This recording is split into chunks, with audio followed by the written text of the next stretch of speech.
Hey everyone, Tyson the Subaru Specialist from Subaru Prince George here.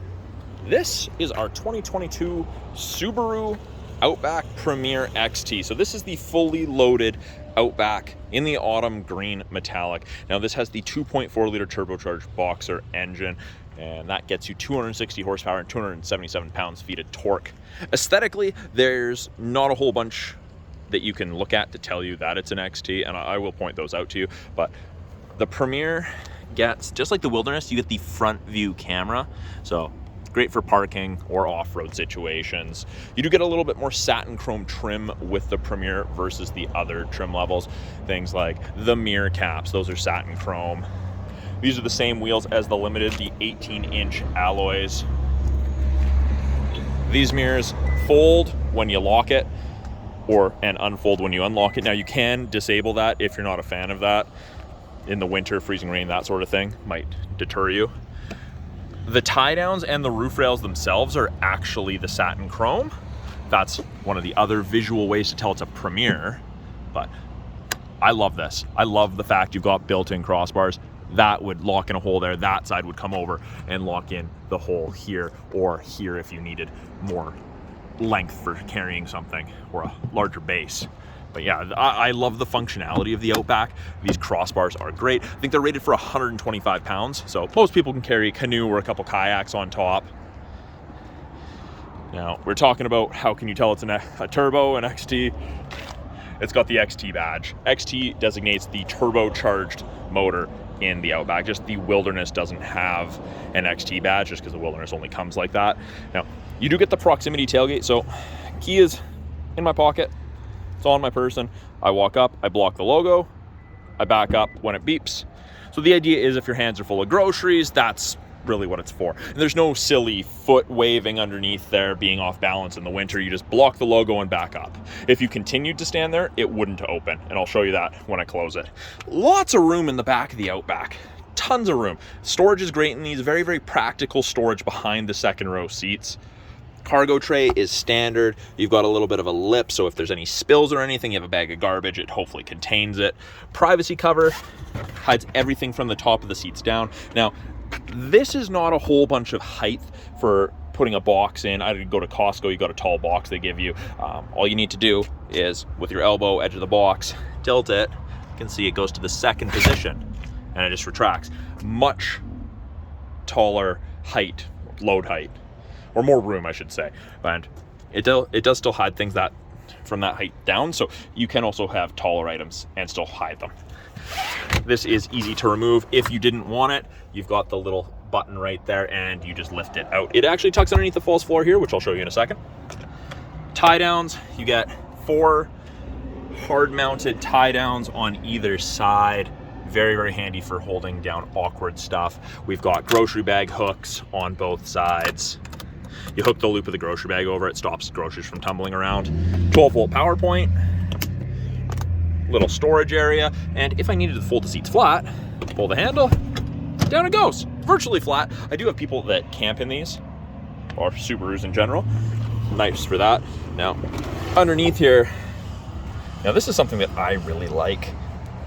I think this is the only Subaru in the lineup that has it, but you've got a little hook. So if you ever have to grab your spare tire stuff out, you don't have to worry about holding that out or ripping that out and putting it on the ground. But you've got all your spare tire tools underneath. You've got your spare tire, and you can kind of see right here is where you would run that privacy cover across. You can see these side pieces come out. Makes it really easy to store. Now, taking this down one-handed is a little bit more challenging while holding a camera. But yeah, I thought that was very, very cool when I learned about that. Privacy cover. You do get the Harman Kardon audio system. I think it's an 8-inch subwoofer in the back, but great audio system regardless. Now, I can lock everything, I can close it, or I can pull down. So if I lock it, it beeps, it closes, and then the light is gonna flash and I'm gonna chirp to let you know it's locked. You don't have to walk up front or pull your keys back out to confirm it's locked. Now, if I continue standing in the way, it doesn't open because it senses that you're there. Nice built-in safety feature. Now you can disable that proximity door. I will show you that inside. In the second row, the Premier only comes with the brown Napa leather interior, which is, I think it goes really, really well with the green exterior. Good headroom, good leg room. If there's only 1 or 2 passengers, fold down armrest with 2 cup holders. The outer 2 seats are heated. You've got high and low settings for both the driver and passenger side. 2 USB ports for charging. And then you've got vents out of the center console. So the second row does heat up and cool down much more effectively. You've got seat back pockets on the back of both the front driver and passenger seat. In the doors, you do have bottle holders, power locks. You do have the child lock. Down is active, so people on the inside can't unlock it. That's regular. Up is regular, so people can exit the vehicle regularly. Now, with it being a proximity key, keys in my pocket, I've got these lines, locks, you can tell it's locked, and then to unlock again, as long as the key's on your person, and they unlock and fold open. Now, power windows, locks, mirrors, as you would expect. We get the 2 position memory settings for your driver's seat. Great if there's 2 regular drivers of varying heights, arm lengths, leg lengths. And so of course with that, power driver's seat including lumbar support. Now, it will not remember your lumbar support level, as that's something that can change depending how long you're in the vehicle for. Again, great headroom, great leg room. We do also have a manual thigh extender on these, which is great for longer trips if you find these seats, shorter seats, cut your legs circulation off. It's kind of like sitting in a lazy boy, very, very comfortable. Something to get used to for sure though. By the driver's left knee, we have the ability to open the rear hatch, increase or decrease the brightness of the gauges, and that's where you turn off the proximity sensor. You can see the little white line on top there. That means that everything's good. Push it in, can't see it. That means it's deactivated. We'll leave that turned on. Push button start. When your foot's on the brake, light goes green. Green means go. Now, I probably didn't have the camera positioned in such a way that you could see this, but let's turn it on. You'll get some LEDs that flash up on the dash there. Those are part of the eyesight system, indicates if certain safety systems are active. It's another visual reminder if you're crossing lines, that sort of thing. It's great. If you have a chance to test drive one, I do recommend it. You can kind of see where those LEDs come into play. Now, on the side mirrors, we do have the little black screens on either side, and that's your blind spot detection, and it will illuminate like so. One second here, I'll turn it off. There we go. Like so, whenever someone's in your blind spot on the corresponding side. Does not eliminate shoulder checking, but it's a nice aid. It's great. Now, the steering wheel initially looks very busy. I have a lot of clients tell me that they find it very, very small initially. They're coming out of trucks or larger SUVs, but it's simple once you understand. It's tilt and telescopic. So I don't like driving with my arms straight out like a race car driver, so I always pull it towards me, despite how far I sit back. Lock it in, and that lever is just down here. Now, the left-hand side of the steering wheel, we have our Bluetooth and our audio controls. You can make and take calls, control the volume of the calls and the music, switch between presets, AM, FM, CD, satellite radio. These arrows right here in this eye control our small little center display. Gives us different piece of information depending what you want to look at. I like temperature and time. Right-hand side, we have our adaptive cruise, so the cruise that follows at a set distance, increase distance, decrease distance.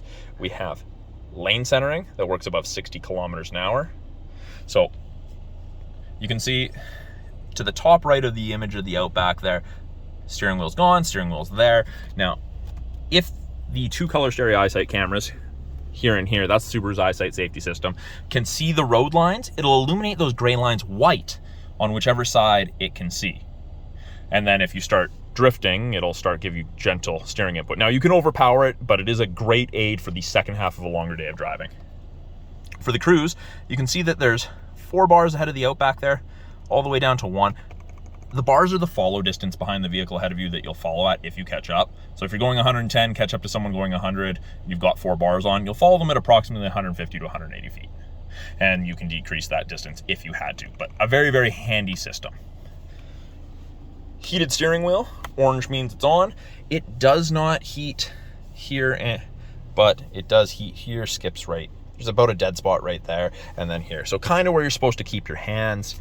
And this is a Napa leather steering wheel, so it's a little bit silkier, velvetier than the Limited or the Touring or the Wilderness. It's an interesting feel. I actually quite like it, but your mileage will vary. Turn that back off because it's warm today. I don't need that. This little bar right here, that is the driver focus system. So we scan your face in if you want, and it pays attention to you, tells you if you're not paying attention to the road, if you're drowsy, it'll actually flash a little coffee cup up there, and you can see the little red light scan it, trying to scan my face, but I'm not in here, so it might actually pop up and ask me if I want to be registered or register myself. But it will actually do your memory position settings based off your face as well, which is a very, very cool system. Again, you don't have to do it. It is there. You can turn that system off if you don't like it. It's never recording you. It's not an actual camera. It's an infrared camera, so it measures distance between eyes, forehead, jawline, that sort of thing. We've got Subaru's 11.6-inch touchscreen that they've kind of broken into 3 portions. We've got the top portion here. We've got what you're listening to, navigation destination, if you set a destination, then went to the radio screen, widgets, which you can change around. I personally like water temp, oil temp, that sort of thing.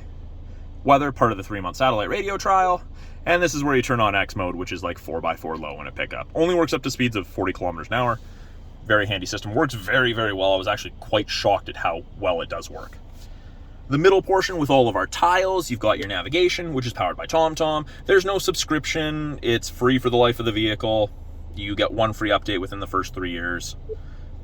Apps, you've got Apple CarPlay, Android Auto, access to the My Subaru app after the vehicle's registered. Won't work right now because it's not registered. This also does our backup camera. We've got rear assist braking, and we have parking sensors, and it does show the top of the bumper there, so you have something to relate to. Kind of hard to see right now with that little bit of sun glare we have, but it is there. I didn't show you on the back, but there are actually sensors in the rear bumper. And as I turn the wheel, those orange lines move, show you where you're going to end up. And normally I would show you can clean the backup camera from inside the vehicle. You just twist and hold this end back towards you. I'm not going to do that. It just came out of detail, got wiped down. I don't want to make it dirty on the outside. Have water lines. You got settings, the ability to turn off the start-stop technology, and then we have climate controls. So we've got driver side temp, passenger side temp, and you can see it goes from low, which is 15 degrees, all the way up to high, which is, say, 30, 29 and a half, 30 degrees. And you can do it from the buttons, or you press that, bring it up. It's also where we turn on our heated seats. And this is the only vehicle, or only trim level in the Outback lineup that gets ventilated seats. So not air-conditioned, ventilated, but a very, very handy system. And it is easy to sync the driver side and passenger side together. I just hit sync and it goes back to driver controlled. You can see they move in sync. If I want to change where the airflow is, I press on the little person, brings all that up. Depending what you want, choose if you want recirc. It actually gives you a little image right there, shows you where the airflow is, which is pretty cool. Below that, we have media phone storage with a wireless charger. The white light means it's waiting for something that can be charged to be put on there. It'll go blue when it's charging. We've got 2 USB ports for charging, music listening, and using Apple CarPlay, Android Auto, an aux port for any music listening. Park brakes are now electronic. Pull up to turn it on, foot has to be on the brake, and you push down to turn it off. And then we have this view button, which brings up your front camera. So it's almost 180 degrees, great for parking lots. Automatic transmission. You do have a manual mode if you want to use the upshift and downshift paddles to manually select your own gears. Cup holders, you do have a little donut raiser, so if you have a shorter coffee cup, it's not sunk to the very bottom. You get one of those with every Outback. Now, this is something that I often forget to show in a video for the Outback. So you've got thin storage. In the Premier, you get a CD player. You don't get that in any other Outback, just the Premier. Then we have 12-volt outlet for charging and a decent amount of storage. But yeah, CD player's in here. And CD is found under media. CD. Yeah, so there's that. To adjust those widgets, you go into settings, and we're under general, and we're gonna go to favorite widgets, and I'm gonna change this. I like to know what water temp and oil temp are, and then angle I don't really care about, but something like the calendar. So Monday the 12th, there you go. There's that. My favorite feature ever in any vehicle, auto dimming rearview mirror. There's no switch to flick. If someone's got their high beams on behind you, just automatically dims. Your side mirrors are also auto dimming, which is great. Right here, we've got HomeLink system, so you can actually hook up to 3 separate garage doors to your mirror, so you don't have to carry a bulky opener with you, which is great. You just drive up to your driveway, press that, it'll open. Really easy to program. I'll put the link to that, how to do that, in the video description box below. Up top, sunglass storage, perfect place to hold tacos. You got SOS and your roadside assistance. That's part of the 3-year trial of the connected services you get with most new Subarus. Sunroof controls, and then your map lights. And then it is just the regular size sunroof, but it is tilt and slide. So that is a quick look at the 2022 Subaru Outback Premier XT with the 2.4 limited 2.4 liter turbocharged boxer engine. I'm Tyson, the Subaru specialist from Subaru Prince George. If you guys have any questions about this, any of the Subarus in our lineup, or any of the tech, how to do something like that, please put it in the comments below. I do try to get back to all of the comments and questions that you guys put there, and I'm always looking for new content to make for videos. So we'll talk to you guys soon.